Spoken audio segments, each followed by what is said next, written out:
और इतना तकलीफ परेशानी किसी को नहीं पहुंचाई गई होगी जितनी आदरणीय आजम खान साहब और उनके परिवार को पहुंचाई गई है। तो हो सकता है Guinness book of world record में भी ये नाम आ जाए परिवार का, कि सबसे ज्यादा झूठे मुकदमे अगर किसी परिवार पर एक पर लगे हैं तो आदरणीय आजम खान साहब। आज मैं आदरणीय आजम खान साहब का हालचाल लेने आया था, क्योंकि जेल नहीं पहुंच पाया था, इसलिए मैं मिलने आया था। मिलने में आया हूँ और मैं जेल मिलने नहीं पहुंच पाया था।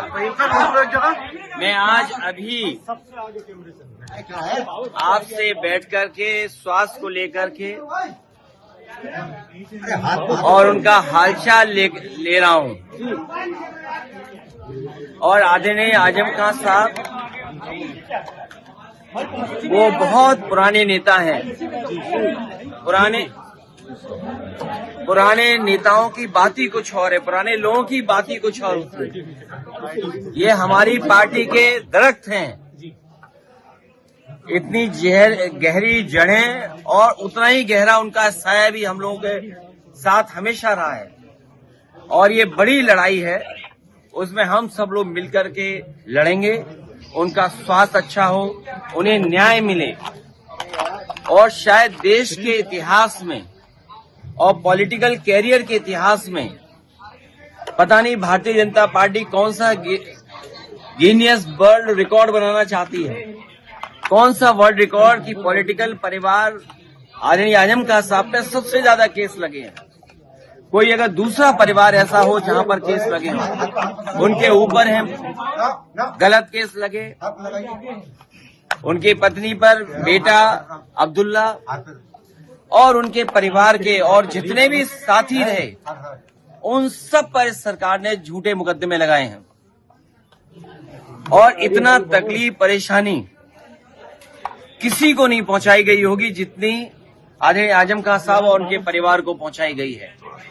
ये कोई वर्ल्ड रिकॉर्ड बना रही है भारतीय जनता पार्टी। और अगर गिनती के हिसाब से हम लोग हिसाब किताब लगाएं तो हो सकता है Guinness book of world record में भी ये नाम आ जाए परिवार का, कि सबसे ज्यादा झूठे मुकदमे अगर किसी परिवार पर एक पर लगे हैं तो वो आदरणीय आजम खान साहब के।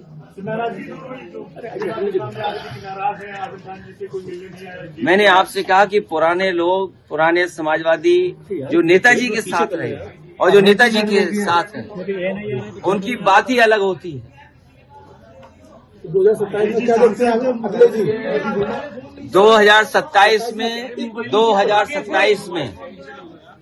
2027 में सरकार बनने जा रही है और पीडीए की आवाज बुलंद होगी।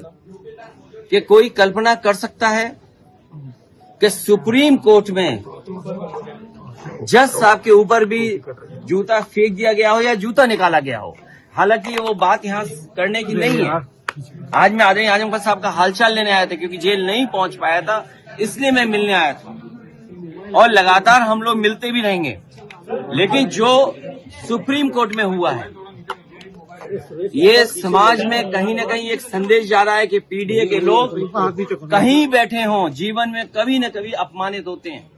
और ये बात मैं पहली बार नहीं कह रहा हूँ। एक बार विधानसभा में मैंने ये बात कही कि जो पिछड़े दलित, अल्पसंख्यक, मुसलमान भाई, आदिवासी, जो पीडीए परिवार है, वो एक सूत्र में बंधा हुआ है अपनी पीड़ा से।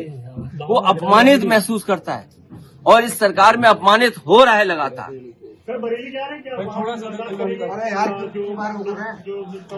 मैं अभी केवल आदरणीय आजम खान साहब से मिलने आया, उनका हालचाल लेने आया।